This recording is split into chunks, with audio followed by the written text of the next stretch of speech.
Welcome everyone. Today, for our very first episode of Policy Pod, we have a very special guest with us, Mr. Jayraj Pandya. Jayraj is someone who dons many hats. He is a chartered accountant by qualification who has joined the development sector and is currently manager at PRS Legislative Research, and in his current role is managing the very prestigious LAMP Fellowship, which work where 50 to 52 individuals work with members of parliament during for a 1 year fellowship. He also has a master's in global affairs from Sciences Po. Jairaj has also worked on constituency management, has worked with a union minister for law and justice, and has also worked with the chief minister's office of Gujarat. So, welcome, Jairaj. I'm so happy to invite someone like you to the policy podcast where you have so much experience to share with us. Thank you. Thank you so much, Ayush, for having me here. Yeah. Uh, Jairaj, why don't we start with, while I've given a brief introduction or flavor to the audience about what your career journey has been or what are the kind of things you've been doing, maybe our audience would like to hear more from you about your career journey and a little bit about yourself. How did you even make a switch to the development sector, and how the past decade has been for you in the sector? So, as you pointed out, my education wasn't specifically in the development sector or public policy. So, I did my bachelor's in commerce, and along with that, I was doing my chartered accountancy. So, all of that, schooling and college and everything happened in Ahmedabad. That's the place where I come from. I was born and raised there. And I was about in my second or third year when we entered the second decade of the 21st century. And also at the same time, if you recall that we've had a lot of movements started in different parts of the world, and a lot of engagement of youth enhanced, wherein youth was at the central part of a lot of conversations that was happening. As a 19, 20-year old in an educational institution, I was someone who was always a very avid quizzer in the school and as Yeah. well as in the college. And Yeah. I just thought that just the habit of going through the newspapers and following the various happenings on across the world. So it just picked on to me that I just picked it up as a habit that I kept abreast with whatever were the happenings on in different parts of the world as well as the country. So I think in a way that was kind of among other things, that was the first. I would say the first instinct in me, wherein I thought that this is something that I found appealing, or I really liked doing that. Of course, the fact that when you are extensively engaging in co-curricular activities in colleges, so any kind of topic can come in, say, a group discussion or in a business case presentation or in a speech or an elocution or whatever. So of course you have to remain very, very updated with what's happening around in the country and the world. So those are the kind of initial, I would say, the nudges that kind of took me in, that kind of enhanced my interest in this field. Sure. Initially, it was very focused on financial policies and, in a lot of ways, financial research, because that is the kind of background that I came from.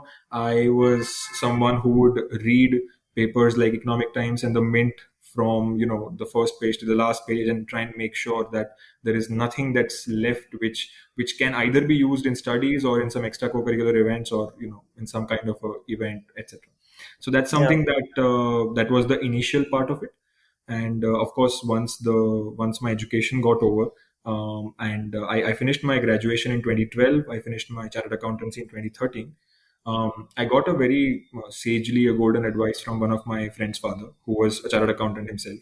And he was someone. In fact, the friend is one of my oldest school friends. So when I was trying to make a career trajectory after my chartered accountancy, I reached out to a few people who I thought you look up to when you are making these career decisions. So his father was among one of them, and he said to me that it is not a big thing that you've become a chartered accountant. There are many chartered accountants that every year we have a lot of people who clear the exam, but it is actually a blessing or a big thing for you to have become a chartered accountant at the age of 21. So Yeah. he said that the fact that you are at the age of 21, you have been able to clear all three attempts and you are a chartered accountant. Try and make the most of that. Try and give some time to yourself. Try and explore what you really like doing. And at that time, fortunately, I have an elder brother who worked as a chartered accountant himself. Both my parents are from service profession, so I wasn't. I mean, if even if I would have taken care of myself, that would have been enough. So I had Yeah. that kind of a liberty to kind of pursue my passion, and that brought me to the policy slash development sector. And how did that come about? Like, what were the some of the initial years? Because those are the building blocks, but also the years where you're so confused. You're trying to figure out kya karoon, what do I do, what do I not do? What were the some of the learnings? What were some of the experience in the initial 3 4 years of getting into the development sector? Sure. So I knew that, I mean, today, Ayush, when we see the sector and we see a lot of fellowships and a lot of organizations that are working in this space, about a decade ago, that was not clearly the case. I mean, among the ones that I can remember, Lamb Fellowship was, of course, one of them, and there were just a couple others which were Yeah. around, which were like a structured way for you to get in. Otherwise, of Sure. course, if you are coming from a large metro or a town like Delhi or Mumbai, you still have access to those kind of circles and networks. But if you're coming from a town which is not either of them, neither one of the metro cities, or coming from, I mean, of course, Ahmedabad is a large town as well, but it's Delhi has its own advantages, as you would say, as you would know. So the point was that I knew that if I had to make a foray into this space, I would have had to relocate, and I started looking for opportunities because finance and financial research was something that I was more interested in. So I reached out to several newspapers, and Hindu Business Line thankfully accepted my Yeah. they accepted my candidature, and I got to intern under the editor there, Mr. Harish Damodaran. He is the one who manages the agriculture sector for Indian Express, and is considered to be one of the foremost experts in that. So I got to work under him. My role was very clear. Those of you who read business newspapers, almost all the newspapers have the same format. That there is something called an editorial page and there is something called an op-ed page. So these are the two pages that feature all the days of a newspaper, barring one. Yeah. So what we had to do is that the articles that were either written in-house by people who are within the overall Hindu Business Line, network, or else they are sourced from experts. So what I had to do is to make sure that they are well on time, they are properly, basically making sure that there is a check on terms of the numbers. Of course, when they are experts, you have to always try and make sure that the communication is there on time, you make sure that the grammatical things are taken care of. And of course, a lot of fact check. And it was a very different world when fact check, I mean, today we have a very different connotation to fact check, but it is something that has Yeah. been extensively happening in since Yeah. that. So basically, we would do that every single day. And of course, when Sir has to write, because he also used to write a particular feature, as you would see, that editorial is one of the main things that goes daily whenever the page has it. So that is what he would take my help for. That sometimes he has to find some kind of figures, he has to look into some kind of specific numbers or reports, etc. So I would help him that way. One I remember very very interesting thing at that time, that now over since last 3 or 4 years we are hearing a lot about cryptocurrency and all, but if you actually go back and see, even in the 2013, that was the period when again a lot of, like, I think probably at least it came to my knowledge for the first time that something like that exists. So that is actually Yeah. the time since when I have been reading, and we have been asked to Yeah. research and try and get as much as possible. So yeah, that was kind of the first foray. At the Yeah. same time, because of having studied in the college that I studied, the university called Ahmedabad University, I got to meet Mr. Srijan Pal Singh. He was one of the persons who served as an OSD to Dr. Kalam, and he actually came and spoke in one of the events that Yeah. I had organized along with a few of my colleagues Yeah. and friends Yeah. at college. Yeah. So that is how I had built a connect with him, and I knew that he was someone who was extensively working in the development sector. So once I was in Delhi, and I told him that, sir, in case if you find something which is worthwhile and where I can contribute, he knew that Yeah. I was someone who knew Gujarati, Hindi, and English, and he was someone who would kind of switch between Ahmedabad and Delhi very regularly. Yeah. Yeah. A few months after my internship was, I mean, towards the end of my internship, I was in touch with him, and he said that they are working in building a team that is going to help a state minister in the last few months of the campaigning of 2014 general elections. I did not have Yeah. many details about it, but I just found that it was a worthy proposition for me. And he just asked me two things. He's like, we have a set of students from IM who are going to be a part of the team, but we want someone who can act as a bridge and can continuously research and produce the same content, not just in English but in Gujarati, and basically Gujarati, because a lot of stakeholders, the political stakeholders in Gujarat, it's their mother tongue as well. That's primary language. So I said, fair. I think I can do that, and that's how I came on board that role. And once we started working, we got to know that it was the current governor of Uttar Pradesh, Srimati Anandiben Patel, who later went on to become the first women chief minister of Gujarat. So Yeah. we kept on working in the months of Jan, Feb, March, April, and eventually when the election results came, and when Mr. Modi ended up becoming the prime minister of the country, so Ms. Anandiben Patel, she took over as the chief minister. So at that time, most of the people who were a part of that team, because they were IM grads and were there for a very brief period, they have those 2 or 3 months of period. So they were there for that time. Among the couple of people who continued to be in that team, they were given an opportunity to kind of transition into the chief minister's office as well. So I was fortunate to be a part of that transition team, and we had worked on a couple of vision documents. We had worked on making a constituency management framework for the same constituency, which coincidentally is the current chief minister's constituency. It's called Ghatlodia in Western Ahmedabad. It's on the other side of the bridge, the newer part of the town. Okay. So we did that initially, and then we helped in the transition. So once the transition took place, they basically, again, there were specific roles there. A lot of people had gone with the prime minister to Delhi, and a lot of those positions had gotten vacant. So among those positions, I had basically taken up one position which specifically entailed making daily online media reports. So the just to make it very simple, whatever kind of complaints, grievances, public, you see a lot of these grievances that there is a water problem, there is a garbage issue, and different kind of things. I had to make it a department-wise, district-wise, daily report on a platform-to-platform basis for the perusal of the chief minister. That was basically the job. You would make sure that in case if there's a larger complaint, I mean, sometimes you have a lot of people writing very long content out of it. So it would even include us summarizing it, so as to make sure Yeah. that the report is like 4 to 5 pages, and she gets to see as to what are the different complaints and grievances that citizens have raised on social media in that period. And once that report goes, the next day we get a, like, basically as to what are the points that she wants us to take action on, and that's how we would again take it forward to the different departments. And it was basically I would report to that time ma'am, who was the officer on special duty to the chief minister. So basically it was me, the OSD, and then ma'am.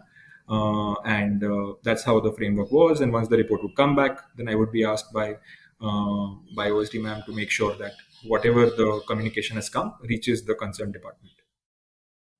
Interesting. That's very interesting. I loved hearing about all of this. And one question that was coming up to me while you were sharing all of that was, then was the sector of politics, policy, and governance almost an accident for you, and it almost like came as an opportunity to you, or you were always interested in it? It just you were looking for the right opportunity and you went for it. What was it, or was it a mixture of the two?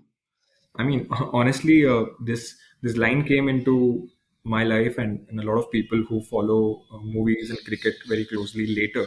But I think it was more like I was just following it, which was in more conventional way. You would say go with the flow. but I would Yeah. rather put it like "Jai wahi le jaye jahan besabriyan." So for me, it was more like, I that's where my passion took me. I would rather go in that direction, and yeah, I think that's basically what I did. I knew that I wanted to work in things that could make an impact. That is the original objective, has been clear since day one, even today, is to help, either make impact directly or be in a place where you can help people make impact. So that's something that's always been there.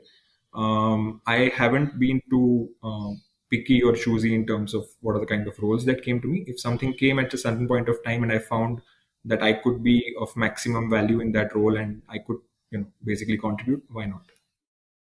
Wonderful. That's a wonderful thought. And on that note, it's almost like a cue to my next question as well, because usually we have seen that LAM fellows are usually freshly graduated with some maybe 1 or 2 years of experience, but majority is like a fresh out of college kind of batch. And you had already worked with Dr. Kalam's Yeah, organization. You couple of also books. already worked with the chief minister's office in Gujarat. You had experience working with Hindu, and you had a like all the other qualifications. How did you come about to take a call on joining LAMP at that juncture in your journey? And when you reflect back, what were some of the learnings that came about uh, from that experience? Yeah. So, Ayush, from my conversation till now, I've said as to how I graduated in 2012, finished my CA in 13, and I became a part of the fellowship in 15. So, for about 2 years, I had an experience of working in Yeah, different roles. One yeah, thing that I understood when I was briefly in New Delhi while interning at the Hindu Business Line was that if I have to grow in the sector, there is only a certain extent to which I can grow in a place that is not New Delhi. Maybe now with things expanding and state capitals also becoming major centers of policy work, most of the policy professionals that you will meet will tell you that it is the national capital. It may be yeah, any part of the world. It may be Washington D.C. or Paris or London. As a yeah, matter of fact, New Delhi, of course. That's where the main policy making ecosystem exists. So, yeah, among other things that I would suggest to those of you who are listening and have tuned in, is that it's actually called as the pin code advantage, right? So the geographical advantage or the pin code, whichever pin code you are in, if that is as close or as I would say favorable to your career trajectory and career growth, that would make a lot of difference. So I always had that in my mind. Of course, I got a very invaluable opportunity to work at the Chief Minister's office. When I worked there for, like, we started working with MAM somewhere in Jan 14, and towards the end of Vibrant Gujarat, that happens in Jan 15. I understood that if I'm going to be here, it has to be either for a long haul, or this is a good opportunity for me to, because LAMP applications had opened, and I knew somewhere in my mind that I wanted to shift to Delhi again. That is where I wanted to be there. So I started applying for the LAMP fellowship, and I remember that while I was applying for the applications and that process was going on, I reached back to my mentor, Mr. Shijan Pal Singh, who at that time continued to be, as I said, that he was former OSD to Dr. Kalam. Dr. Kalam by now was, he was more into giving speaking engagements. He was someone who, after finishing his presidential tenure, continued to engage with students, especially. That's the section of society that he was most, he had most affection for, and he wanted to give back as much as possible. So he was in that time process of writing a book which was called Advantage India. And I just went back to Mr. Singh and I told him that, sir, मेरा tenure यहाँ yeah, खत्म हो रहा है and I'm looking at applying for the LAMP fellowship. So, sir, इसके बीच में I have a few months, and in case if there is some project that you would want me to be a part of, please let me know. So that time he was just finishing the editing work of his book, which was about to get launched, which was a success. I mean, it was a sequel to the very famous Ignited, which was called Reignited, and he was yeah, just in the process of starting Advantage India. So he said that, yeah, I mean, of course, we would talk in Hindi and English. It was a very combination of things. So he would yeah, always say that एकदम तुम्हारे type की किताब लिख रहे हैं, तुम्हें मजा आएगा. We are writing about India's policy and development agenda and stuff. So yeah, would you want to be a part of this? And I said, I mean, why yeah. not? I mean, if something gives me an opportunity to be associated with Dr. Kalam's work, why not? And so Shirin sir was kind enough to have me on board. So I was an RA for the book, and over the next 4.5 months, sir would go and have extensive conversations with Dr. Kalam. They would discuss ideas. They have those own frameworks, and basically the broader structure of the books were framed. And then Srijan sir would take our assistance, like it was me and one of my another colleagues. So both of us, we would then help him, assist him in writing the book along with Dr. Kalam. That sounds wonderful. And given we are still talking about your LAMP experience, how was that? Like Yeah, when you reflect back on your journey as a LAMP fellow, something that interests a lot of people, and I'm sure, given that you're managing the LAMP fellowship now, you definitely like enjoyed the journey so much that you decided to come back to of the course. same Yeah. organization. Yeah. So I was among those people who, as you very rightly pointed out, had some kind of work experience and who had come down for Yeah, the fellowship. yeah, So after the initial training, so program basically entails that when you start the program, there is about a month-long induction program wherein everyone who comes from different background, you may be a lawyer, an economist, a humanities, a commerce person, but all of you need a certain minimum basic skill sets, which include knowledge about parliament, knowledge about constitution and the legislative processes, and of course some very important knowledge about budgetary and economic processes. So there is an induction training that takes place, and that is one period when for me the learning was not just in terms of learning about these things, these concepts. A lot of things I knew, a lot of new things I came to know, but also extensively engaging with the network. And being a lamp fellow, you also would very well understand the value of this network that has held all of us in good state over the years. So it was also a very invaluable opportunity to engage with the fellows and get to learn from their backgrounds, because at the same time, if I am looking at a certain issue in a certain way, some other fellow from a very different background looks at the same issue in a very different way. So among other things that about lamp that are more, I would say, highlighted or are more famous, or I would say yeah, are found more attractive by the applicants, which is an opportunity to work with the MP. Of course, it's there. You get to know about the parliament, the entire the hype about the fact yeah, that you're working with an MP or contributing directly into the house. There are two yeah. other elements which I think are very important, Sure. which play a very important role in framing the career trajectories of LAMP fellows after the Yeah, fellowship. So yeah, apart from knowledge about parliament and working with an MP, it's also the peer-to-peer learning that I spoke about earlier, which is very important, because as the age goes, your net worth is your network, right? So that is a very important part of the fellowship experience as well. And the third thing is the wide range of policy workshops and sessions that PRS organizes, and are in general, because of being in Delhi and the policy ecosystem exists here, you get to be a yeah, part of those sessions as well. yeah, Now, if I would say that we had Mr. Vijay Shekhar Sharma come and speak to us in 2015 as a part of a LAMP session, I mean, you yeah, would know that he's what he is. It's a, of course, it's a very, some yeah, people might not find it fathomable, but he did. He was just the same place where we have our training sessions. He was there, he would answering his questions, right? So, I mean, at that time, it looked like, okay, fine, all of us, some of us were using Paytm, what is this, etc., etc. But yeah, I mean, he came and spoke to us, and it was a great yeah. opportunity. So, and No, it's just one small example. I mean, we've had some of the most phenomenal people working in the field of finance, education. Um, these are the kind of people who came and spoke to us. We could meet them while going around various events in the national capital. So yeah, I mean, these are the three pillars which I generally tell if anyone asks me that हम fellowship करें तो हमें क्या मिलेगा. So I would say that first of all, the major fact that everyone looks at MP के साथ काम करना, knowledge about parliament, fair, one, done. But there are two other things, and believe me that these are the things which will equally hold you in good state, if not yeah. more than the first one. No, I completely agree, Jairaj. Given I'm an ex-LAM fellow, as you mentioned, I completely agree on the last two things that you mentioned. And I think that peer-to-peer learning also enables you to be able to attend these workshops and just Absolutely. immerse yourself in the policy ecosystem, because just the amount of energy that peer-to-peer learning has, you go like I usually joke around, you go to any particular good symposium or workshop or lecture happening in central Delhi, you'll find at least five LAMP fellows sitting there.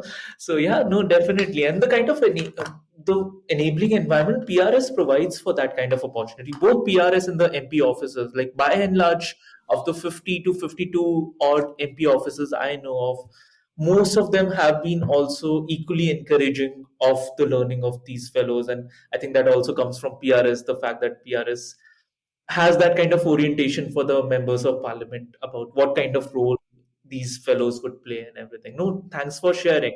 But I'm also interested in knowing, now that you have been a LAMP fellow, but also have managed two cohorts of LAMP fellowship. How do you uh, maybe sync up those two experiences? What are your learnings? Maybe even regrets or something you could have done differently.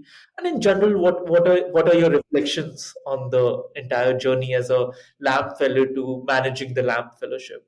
Yeah. So the reason I was always very fascinated, rather fascinated is, I mean, I would rather put it this way, that this was something that I was looking forward to, was taking up a role where I can play a more management related, basically taking up a more management related role.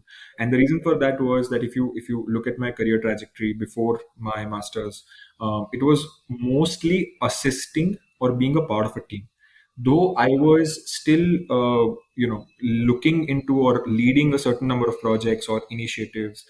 They were mostly a sub part of a whole. So it was like, say, at a union minister's office, I was basically, because sir was handling two different ministries, law and IT.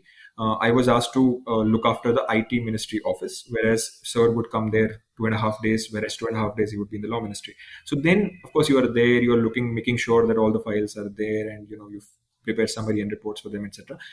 The idea was that if there is something where I can play natural career transition, taking up a responsibility of a project as a whole. So that is when I came across the fact that I had an opportunity to be a manager of the fellowship, and the senior leadership at PRS thought that I would be a good fit for this, and I mean, I'm fortunate enough to be given this role, and that's how I took it.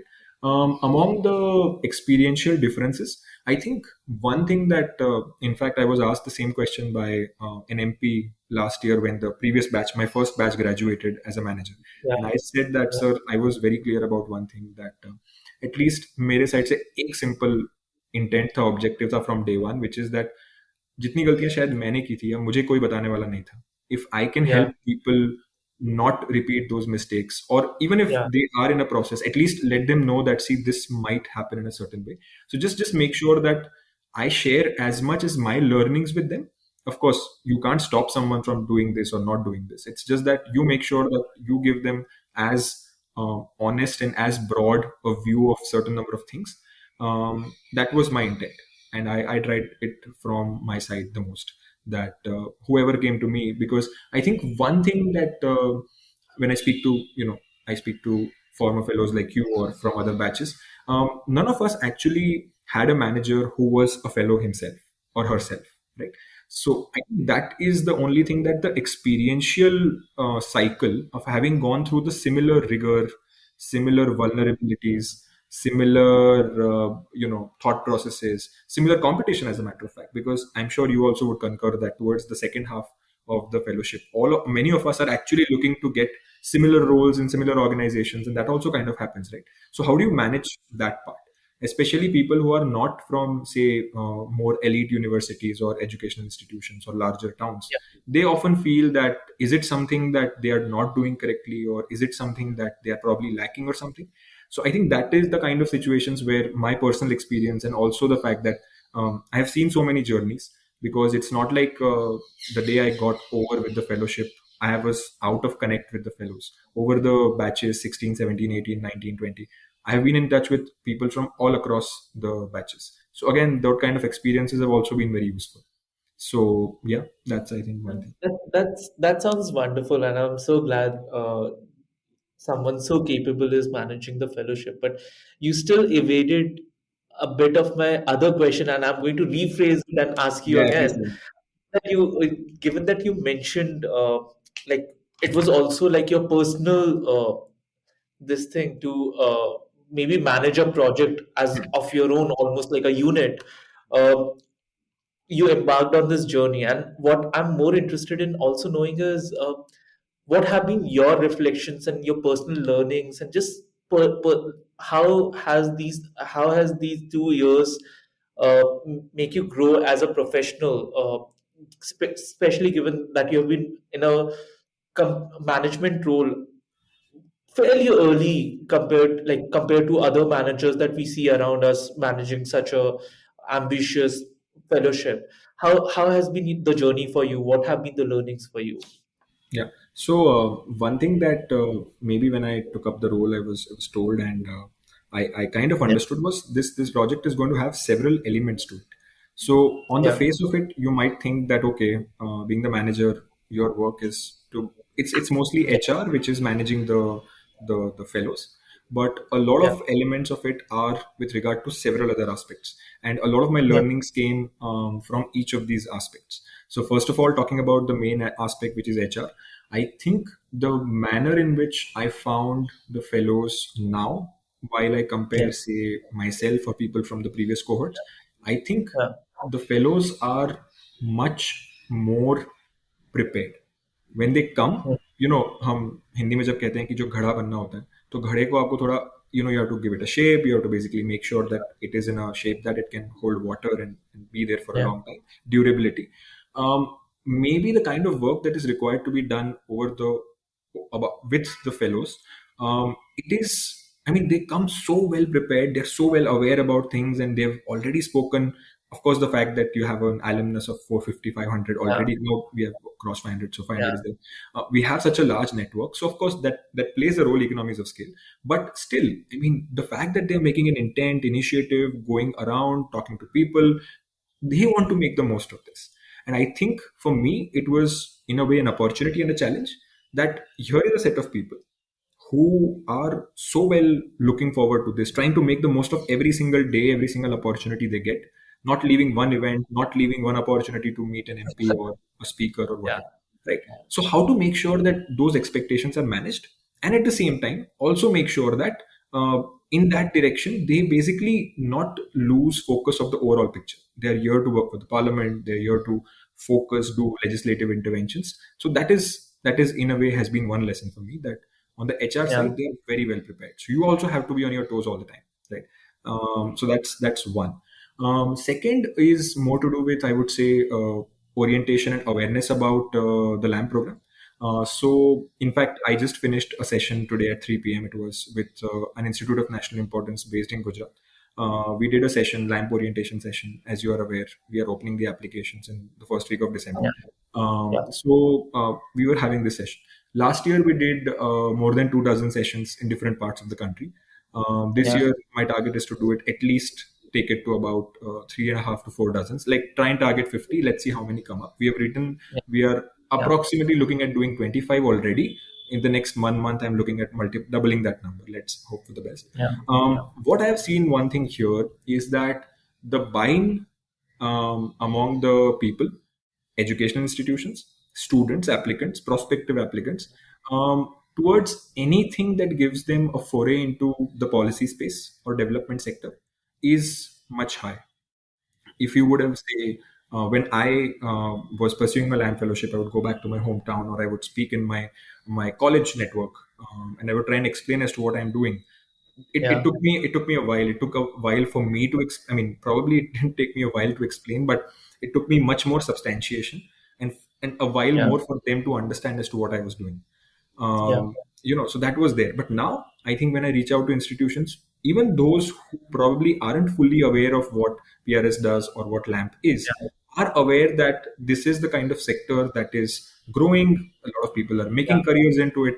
and they are in fact very keen to have their students be a part of such opportunities. So when I talk about outreach and taking it outside, and basically making sure that we reach as many prospective applicants from across the country as possible, um, I see that learning for me as well. That kind of awareness is there. Now we have to make sure that we reach the right people. Like, there are people who are wanting to do this. The challenge is, can you reach them? Can you reach the right people so that these people can come and be a part of this? So I think that is another learning from me in one way. Apart from that, because PRS also organizes a large number of sessions, workshops, when the intersession period is there. This year, in fact, we also got them to be a part of the very prestigious and very intense ASAR survey, which is the annual State of Education report, which is published by Pratham every year. So the fellows were a part of that as well. So again, fellowship is not just a desk job. That's something that I've always felt very passionately, that if you're trying to raise an issue in the house, is it possible for you to see the entire value chain? Sometimes we talk about the thing, that the food chain or the value chain. Can you actually go and see wherever possible, whatever is feasible, to try and actually see as to where do these issues come up, or what is the origin of those kind of things. So ASAR survey was a great opportunity to see the status of education, the quality of education that's in different parts of the country. The fellows were a part of that. So again, while engaging with organizations, while engaging with workshop with different experts and resource persons, I found a very interesting trend there, that there are a lot of people who are actually interested in speaking and coming up at platforms. They actually value the fact that there is a program like this, and there are a set of fellows who are wanting to engage with them. So earlier, you would always feel that the policy making process is a closed door process, right? The people just, Yeah. in some part, in some building, government buildings or wherever, they are just doing their job and they are not open to conversation or discussions. We are actually seeing that we have had so many government officials come and speak to the fellows this year. So I see a receptiveness on their end as well. And on the other hand, we are also having fellows, as I pointed out earlier, who are very keen to engage with them. And the engagement not just stops at, say, them coming and speaking at a session. They continue to be in touch. If there is an issue which their MP wants to raise, they reach out to them. They kind of, if possible, go and have more information about that meeting, etc. Right. So I think these have been the three learnings, that the receptiveness, I mean, the fellows who are coming are very prepared. So you have to make sure that you live up to those expectations. In terms of institutions, when we reach out to them, and we try and make sure that as many people are aware, we have to make sure that we reach as many people as possible in the process.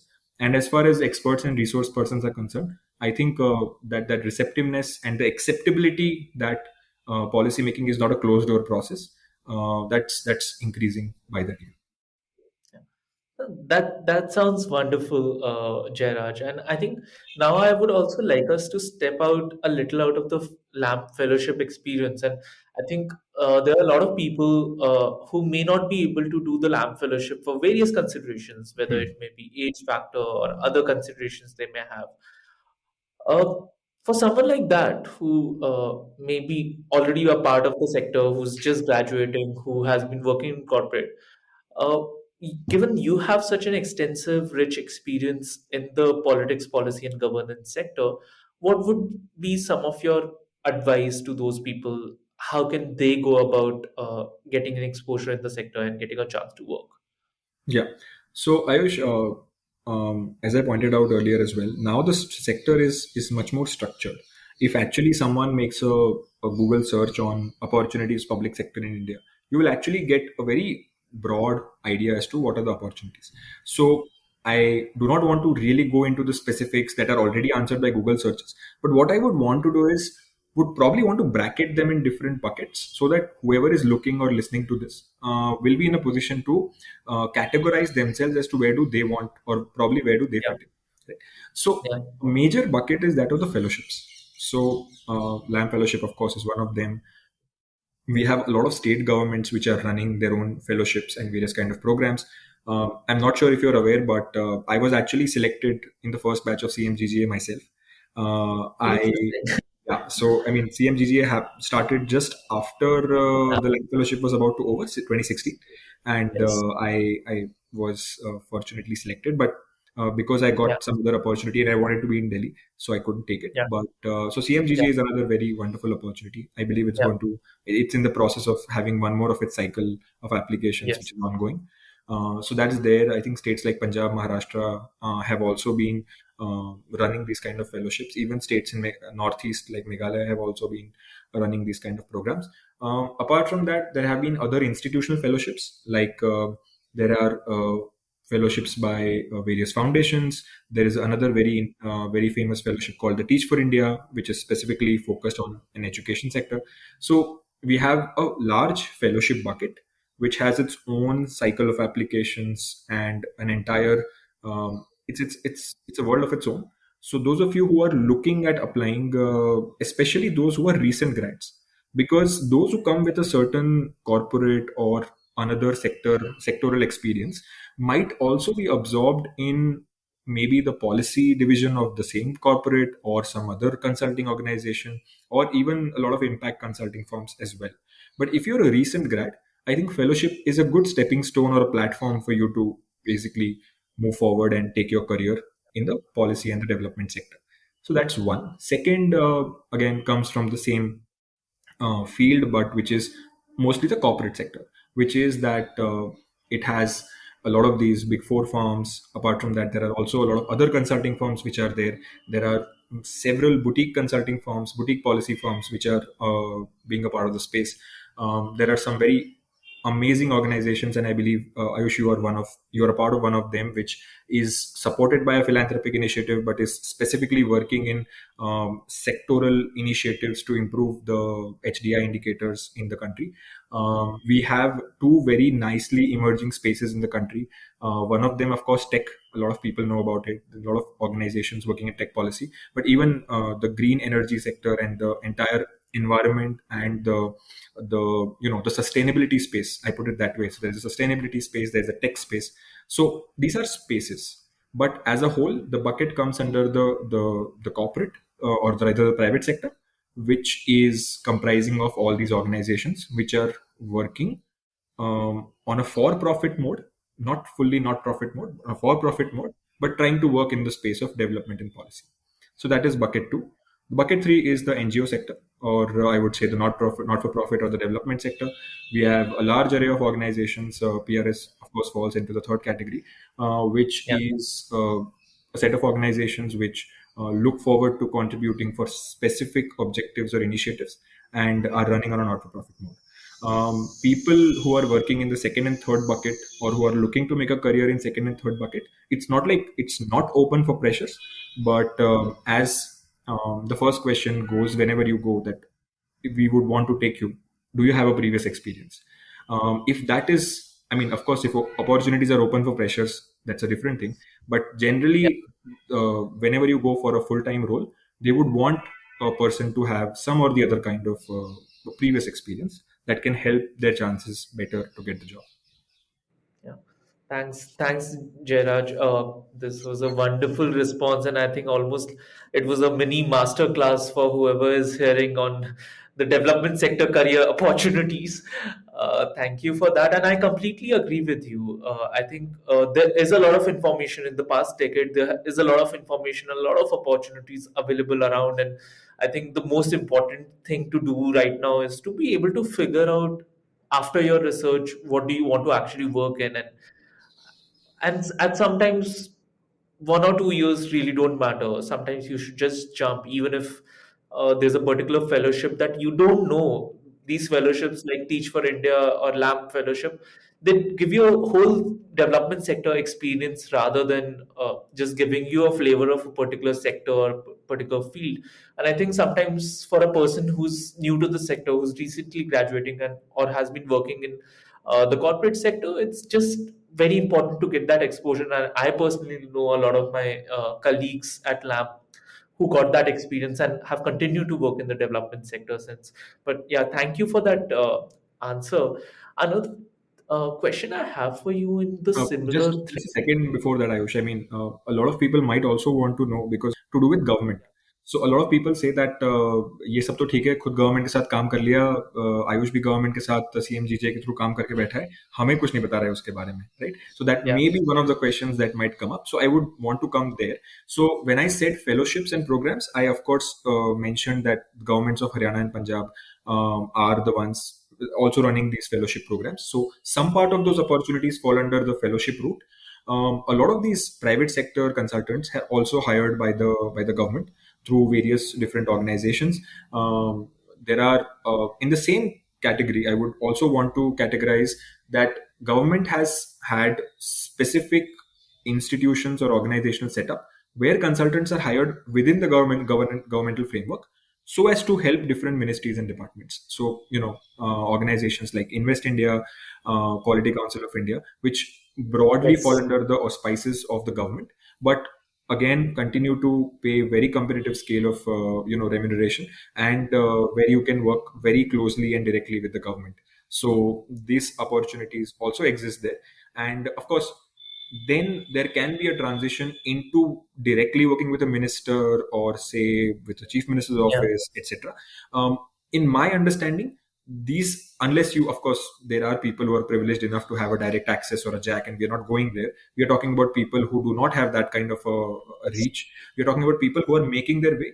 So each of the three buckets that I mentioned, they can be your stepping stone or way for you to take a step further. So that's something that I would want to mention. Thanks for adding that, Jairaj. And I think definitely all the new private sector, but within the government wings that have come up, whether at central government level or whether at state government level, have been wonderful stepping stones, especially for people who have some amount of experience. Because Absolutely Invest India, you mentioned Invest India. Invest India has been hiring people from corporate sector with 5 or 7 years of experience, and has been a wonderful experience for a lot of people I speak true. with on a regular basis. Uh, Going forward, Jairaj, another thing in the same thread is how do you get that exposure? I think you continue to mention one of your mentors throughout the conversation, Mr. Srijan Pal Singh, who was gracious enough to give you opportunities in the beginning of your career, who you could go back to when you had that gap between your one role and LAMP fellowship. And a lot of people are looking for the similar amount of guidance and exposure from people because sometimes the Google search may not be enough, True, and absolutely. sometimes that's lacking. Or do you have any advice for people who are looking for that kind of exposure and guidance? So, Ayush, I believe Public Policy India, in fact, also did a separate session with one more person who really cracked the code with getting a job at World Bank, if I'm not wrong, right? So Yeah, he, in fact, yeah, I mean, that session is there. What I would want to share with my experience is that I mentioned as to how I got to know Srijan sir, which was through a college event. What yeah, I have always tried to do is that you don't look at building relations for profit. You look at building relations for a longer term, where you're not there for a profit, you're there to for the relation. So I would have reached out to about 50 to 100 people over the last 2 years for asking them to come and take sessions at PRS for the lamp fellows. yeah, um, I would say more than 70 to 80% of them I would continually engage with them through one way or the other. They don't they may not want to know as to what has PRS published on a certain subject, which is their subject area or subject of expertise. But it's if I make an initiative, I make an effort, go reach out to them, and make it a point that sir, ma'am, this is something that has been published by us. In case if you're interested or would want to go through it, I've seen people appreciate that kind of a initiative, which is, I would not say it's lacking. I'm sure a lot of people do it, but now with the entire networking becoming, I don't know, um, you can't fake it. Let me be very honest. Even if you fake it, it'll only take you to a certain level. You need to be yeah, genuinely wanting to add value to people's work. And when I say work, it can be their writing, their knowledge, whatever. yeah, So I think I have a very simple initiative. Even while the period when I was not working with Srijan sir, I would make it a point whenever he's in Ahmedabad, I would reach out to him once a month. I yeah, mean, come on, he was the one who provided me with the platform of getting this job, right? So if I would not have not stayed in connect touch with him, it would have been unfair on my side. Like I don't, I mean, it would have been incorrect, at least in my view. And the same Yeah. thing has not stopped. So after that, I came to Lamb Fellowship. I continue to meet my MP almost every time he's in New Delhi. Yeah. Either I come to know through his tweet, or I come to know that he's here. I mean, as recently as September this year, he was supposed to be here for a program in New Delhi. We even had a conversation this year. In fact, something more funny happened, that I was extremely caught up in lamp introductions in July, and I look forward to wishing people on Guru Purnima who have been like a guru to me. So Yeah. he called me first, and he said that, "अरे बाबू तेरा आज गुरु पूर्णिमा पे call नहीं आया." मैंने बोला, "sir आप तो जानते Wow. हैं, अभी थोड़ा फेलोशिप देख रहा हूँ, तो I was just finishing the lamp intros. I was thinking of doing it in the later half of the day." So Yeah. yeah, I mean, he did that, and I just think, I mean, that has continued for me. I mean, no person that I have stayed with in touch, and these are actually the people who have been like a boss to me. It's not just about Yeah. them. I mean, of course, those who are boss Yeah. with you, who have had a longer term relation with you, of course, there is a much closer bonding. But you also continue to stay in touch with people who have been associated with you in one way or the other. So I at Yeah. least try and do that wherever I think that a person has been kind enough to provide me an opportunity in one way or the other, or has been kind enough to be associated with my work or my fellowship program that I run. Why not? So that's something that I think helps people. This is with regard to, if there are students out there who are in Yeah. colleges, in institutions, who are actually making an effort to go attend events outside. In the world of Google, it's not very difficult to find out about events and stuff. So people actually Yeah. go out there, and I've seen people, MPs, experts, getting requests from different sets of people, and then they take their cards or their email IDs, and then they keep in touch. So these kind of things do work. That is one part of it, and I think second part of it, being a numbers person, a commerce and accountancy person, I think it's also a matter of how many chances do you give yourself. Do you Yeah. end at, say, the first 20 people, first 30 people? Maybe it not work. I had applied for close to 10 jobs before I eventually, after my fellowship, and I was almost either shortlisted or waitlisted or rejected, something of that sort. Yeah. I was actually feeling very bad, because having if I would not have gotten anything after the fellowship, it would have meant the end of the road in Delhi for me. So, but Yeah. I knew that I did not have an option. This is all that Yeah. I had, and I had to go all out. Right? So there was no way I could have stopped. And I think the thing is that you keep taking your chances, because the more chances you take, the higher the probability that one of them might get converted. That sounds wonderful, Jairaj. And I think when you were talking about it, I was just finding myself very lucky for all the people I have had as mentors, people who have advised me. And sometimes I used to get surprised. Even today, I get surprised the people who are like working at like higher positions in the government or political leaders. They're so kind whenever I've asked for advice, and all the updates I give them or all the things like I update them with, they've been so kind to respond to those things and guide me throughout my journey in the development sector. So yeah, thanks for sharing that, and I completely agree. And like I'm just feeling thankful right now for all the mentors I've had in my journey. Uh, Jairaj, taking a different trajectory now, something I found particularly interesting in your work and your career trajectory in the development sector was that while you've mainly maintained your presence in the politics, policy, and governance space, you've sometimes flirted with other sectors as well.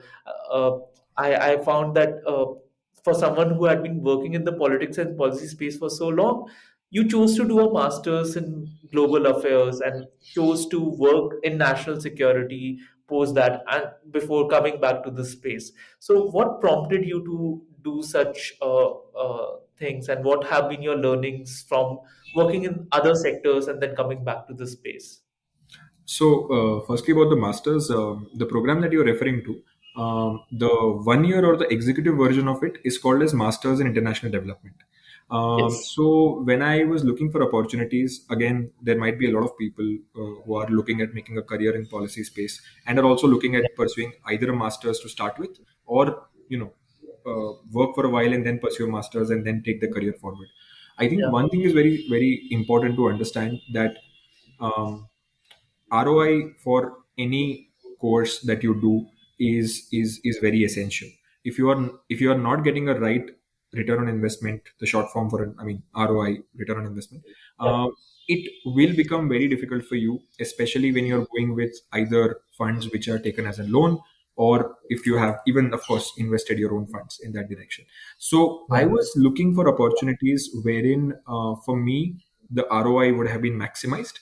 I wanted to Yeah. stick to the sector because this is something that I really got a lot of passion doing as a Yeah. field.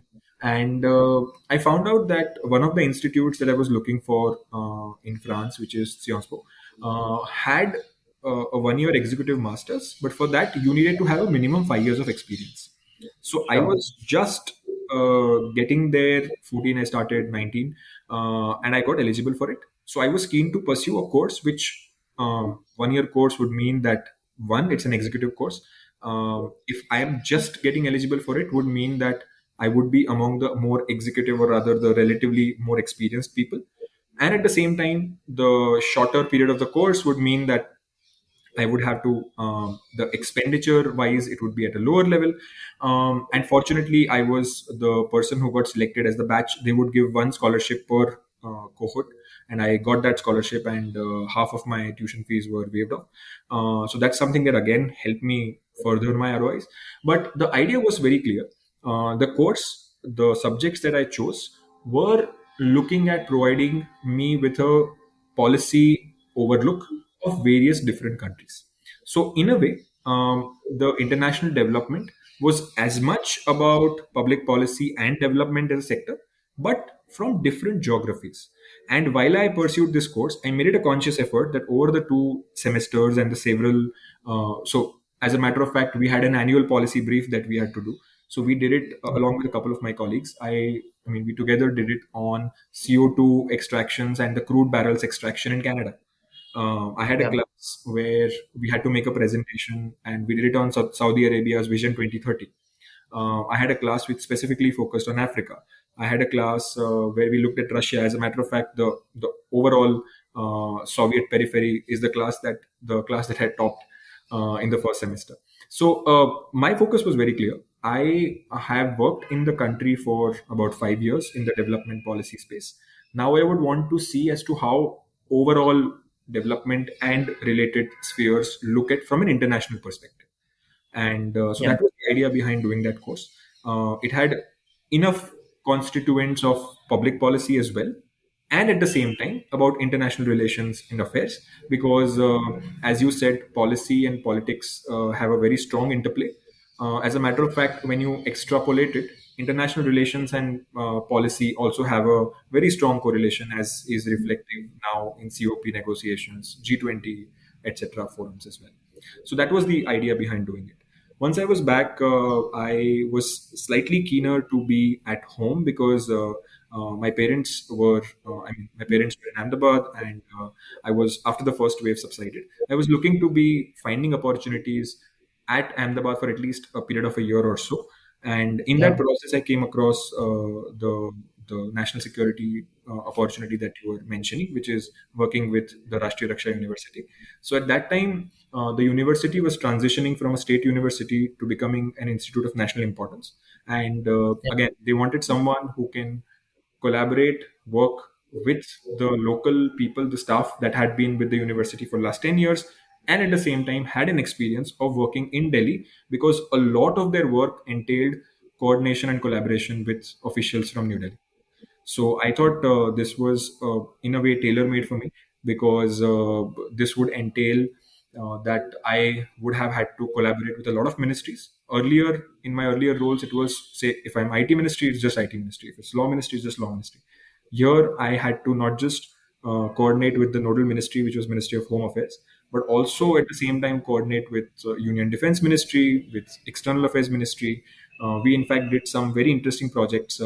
I was very fortunate to lead a consulting project for Ministry of Defense. India has had martyrs, the Chakra Award winners, which is those in wartime and peacetime. We have had a portal for them, which is called the Gallantry Awards portal, but the government was looking at revamping it. They wanted to make sure that it reaches a much wider audience and make sure that as much academic and extension initiatives around it could be planned and taken further. So they reached out to the university, and I just saw that this is the opportunity for me. This is something that I'm really passionate about. I would want to take this to a logical end. So we prepared an entire project report, presented it to the defense secretary. He was happy. He said that let us have a 3 month timeline and launch it by Republic Day. So on the eve of Republic Day 21, it was the Honorable Defense Minister who actually launched the portal. So these are the kind. This is one project. Another project was India just became a part of the United Nations Security Council. So India is our tenure there as a non-permanent member is started in 1/1/21, January 21, and it's going to get over 31/12/22. So while I was there, we tried to set up several initiatives wherein not just the overall academic community, but in general, broader audiences also come to know about what is UNSC, what are different countries' priorities, not just India's, because in India, we will of course come to know about what India is going to speak because that's how it generally functions. What we did was we tried to reach out to ambassadors of other non-permanent UNSC members at that time. So that is again something that I played a role in getting them on board, having things organized and trying to document them as far as possible, so that the communication goes out to the relevant stakeholders. And I mean, even this had a very strong element of policy making, but of course, it's not a very um, you know I would say it's not on your face because generally most of the things that we do is there out there, right? But a lot of these things are tactical, are strategic. They are all there, and then they are used by people who need to use them. But you are kind of being the ones who do those small initiatives here and there. Maybe that eventually works out in the end. Yeah, fair enough, fair enough. Before we close the conversation, I think we've spoken for almost an hour today, and Yeah, uh, one thing that I'm wondering about is now that you have such an extensive experience in the sector, and uh, you've spent so much time here. If you were to reflect on your career journey, what are some of the things you would have done differently, or is there anything actually you would have done differently? not really. I'll tell you why, Ayush, because I mean, I almost every rejection that I had got, and now that I look back at that, so apart from those lamp offer rejections, at the Yeah, time when I was looking at a career trajectory transition, say about after 2 years in yeah, the union ministry, even at that time I had gotten consecutive rejections. Even yeah, while I was in, I mean, I of course, what if I had not got lamp fellowship, right? So yeah, my entire trajectory of being coming to New Delhi and making a career here would have been jeopardized, right? So yeah, those kind of permutation and combinations were always there. I think I rather would believe that you should play with the cards that are served to you, rather than because I mean it won't make a lot of difference. Of course, if yeah, there were different the situations were different, circumstances were different, I would have had to react to them differently. So yeah. that is something that I would rather say that just rather go with the way in which what was dealt to me. I tried to react to that more than back and forth on that. Wow, that's almost inspiring. Something I'll try to include in my life. And before we close for the day, something on a lighter note I wanted to ask you was you work with so many Yeah, politicians, and I think for most people around here, probably for many in our audience, there's a lot of mystery associated with politicians. What is this one adventure or one strange experience? All Lamb Fellows yeah, have a lot of stories. What is this one story actually you would like to share rather than me asking you one story that happened? Because I'm sure there are many, yeah, but one yeah. of I one of these mean, adventures or strange stuff that happened while working with politicians. yeah. Actually, there are. I will shortly want to talk about two of them because both are very special to me. I actually Yeah, thought that the first one couldn't be topped, but then the second one happened. I mean, I don't know which one. I would leave it to the audiences and you to decide which one is better. yeah, So, the former president, Honorable Ramnath Kovind ji, the day yeah, he got like it was I mean, the votes were calculated and everything, and it was decided that he's the one who was going to be India's president. Um, yeah, that was the day when I was with my union minister. One of the major roles that I played was that I had to be to every important meeting that the union minister is attending, and I have to yeah, be with him at that time because any yeah, coordination required. That was one part of my job role. yeah, So we yeah, were in a meeting, and the message came that Kovenji is going to be the next president, and it was told that let's postpone this for a while, and let's take it up after going and congratulating him. So yeah, we said, okay, fair. So that matter was, this was continued later, and we were told that we should just have to go across the road because we were, I think, somewhere on Akbar Road, and he yeah, was just across the road. He was supposed to meet people for the first time after being declared yeah, as the president. He had not taken oath, but this is the period between that, right? So yeah, a large pandal was created, and yeah, people started coming in. We just had to cross a very short distance. I worked with Mr. P. P. Chaudhary, who was Minister of State at that time. Our senior yeah, minister was Ravi Shankar Prasad. yeah, So Ravi Shankar ji, being his natural self, he said to his staff that, "अरे आप दो bouquet मंगवा लीजिए मेरे लिए और PP जी के लिए." So the two huh, bouquets came. We just went there, and yeah, we were just waiting there so that when the president comes, I mean, sir will get up, and I will, of course, be not. I'll be niche. I'll be down. So we just thought that as to how to go ahead with this. I don't know what struck me, but I'm a huge books person. I love gifting books. I would have yeah, gifted. Was thank you, of course. You have also gifted a very wonderful book to me, so that's also there. yeah, I'm actually too much of a books person. Reading and yeah, gifting book, like that's how. yeah, I yeah, just got that thought that Sir is going to meet the person who's going to become the technically he is the going to be the first citizen of India. He's the one who is yeah, going to be the guardian of our constitution. What if yeah, instead of a bouquet, Sir gifts yeah, him a book, which is the Constitution of India? yeah, As a junior law minister, who basically, of course, law ministry deals extensively with judiciary, it will be a very strong message. So this had not just elements of some of my personal touch because I love having books and yeah, gifting books, but also seeing value in Sir doing it as a gesture for the incoming president of India. So I think over the 2 years that I worked with sir, there was not a single time when I told him, sir, एक बार मुझे ये करने दीजिए sir, आप मत जाइए ऊपर bouquet लेकर, दूसरी बार जाएंगे, of course it doesn't look good if the same person comes twice, but I said, sir, please आप थोड़ा रुक जाइए, मैं कॉन्स्टिट्यूशन की किताब मंगा रहा हूँ ऑफिस से, आ जाने दीजिए, you should go and do this.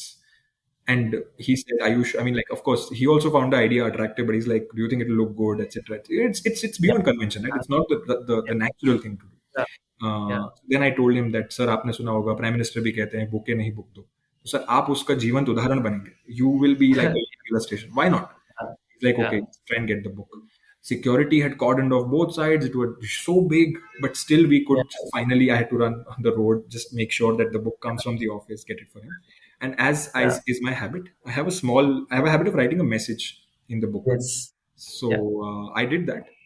Sir signed it, and Sir went on the stage and gifted. I think that moment that I captured because I knew ki, the honorable president will not be expecting this, and he saw and I mean the queue was of course long at that time, but I think Sir was one of those few people who had stood there for like 10-15 seconds, and even president, and in fact the first lady, she was equally happy. She's like, this is so out of the yeah, box. Like someone is yeah, actually gifted, and I could capture that photo.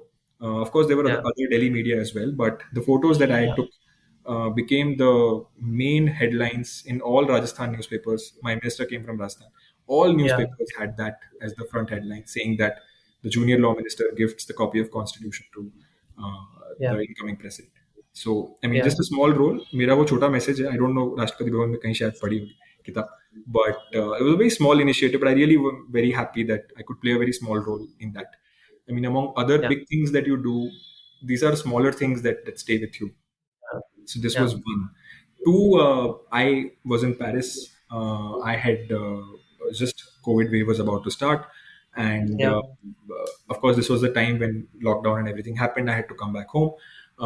Also the time because everyone is home and we had that 21-day first lockdown. We it gave an opportunity to ask about a lot of people and just know if they are doing well. in different parts of the world. So I came to know that my friend had just recently got a job. He was a very close college friend who had just been appointed in a company in US, and he had to shift because of that to Seattle. We went there and he started working there, and I mean, we're just talking about hope everything is fine, etc., etc. And he told me about an initiative which is a part of that city, which is that on a certain day, um, every city person who passes a certain part of the area of the city, they get free bananas. So they get to have bananas, which like it's more like I would say an equivalent of a CSR in India, wherein the whoever is funding and supporting that initiative in the city, they basically want people to have bananas and Yeah. better Yeah. health. And just it's like a goodwill gesture. I heard that. I found it very interesting. I'm like, this is great. This is good. Uh, you know, you work at a place. You might leave that place, but some elements of that place never leave you. I knew that when I worked in Tripura, this was the time, April, May 2021, Queen pineapple, Yeah. which is a very wonderful variety of pineapples which is produced in Tripura. It was in fact declared as a state fruit during the time when I was there, and Sir was, I mean, basically the same time when much extensive effort started in promoting Queen pineapple. And I realized that this is a good time for uh, Queen pineapple. This is the time when the cultivation takes place. Is it possible that because farmers don't have a market right now because of COVID, government supports them by buying as many queen pineapples as possible? And because pineapple as a fruit will be hugely beneficial to people, it is nutritious, it will go on to help people who are maybe not in a position to afford it, not working, whatever. But is it possible that government uses its funds at that time to support farmers, to support citizens by buying those pineapples from these farmers and giving it to the Yeah. the citizens? I just thought as an idea, it was a very small thing. I don't think I would have spoken to my boss, who was the then chief minister, uh, barring one or two times since I left the job. It's mostly happy Diwali, sir, happy birthday, sir. That was about it. But I felt very strongly about this idea, and I prepared a small one pager, as I always used to do at that time. Nothing more than a pager, only bullet points. Tell me clearly what is it that you want to do, what will be its benefits, who will it affect. Simple. That's it. I prepared a small thing like that. He called me the next day, and he said that ये बहुत अच्छा है. मैं बोल रहा हूँ किसी को ऑफिस से इसके बारे में बात करने के लिए. तुम्हें अगर चीफ सेक्रेटरी के ऑफिस से फोन आए तो एक बार उनसे बात कर लेना. I said, Yeah. sir, why not? Eventually, Ayush, in a span of less than a month since sending that note, the government actually launched an initiative to buy those pineapples and a certain other category of fruits and distribute it to people home to home, basically making sure that people get those fruits and farmers are supported because of that income. And I told Sir that, sir, it's a very, because I mean, from Seattle to Agartala, it was a very, this was just, I was just like a madhyam, it was just a bridge there, right? And I could Yeah. do it. And there was nothing in there for me. My friend just told it to me, and he just said that something like that. Sir also didn't expect, because I was out of the job for almost a year and never mattered that I Yeah. had to give back to the society there or anything. But I just thought that if it's there, why not? Wow, that sounds wonderful, and that also shows your conviction to be able to, if you like believe in an idea, just take it through. Thank you so much for sharing, Jayraj, and I think thank you for this wonderful conversation. I think I I learned a lot in the process myself, and the kind of just learnings I've had in terms of the principles to keep in mind when you're working, and just the thought processes that you have to keep in mind. And I genuinely, I think the clarity of thought you have about the entire thing and the way you see even the conversations we've had otherwise outside this podcast. I think I've always really appreciated it. Thank you for taking our time for this. I'm sure the audience would benefit greatly from it. And good luck for the upcoming LAMP Fellowship admission cycle. Thank you so much. Thank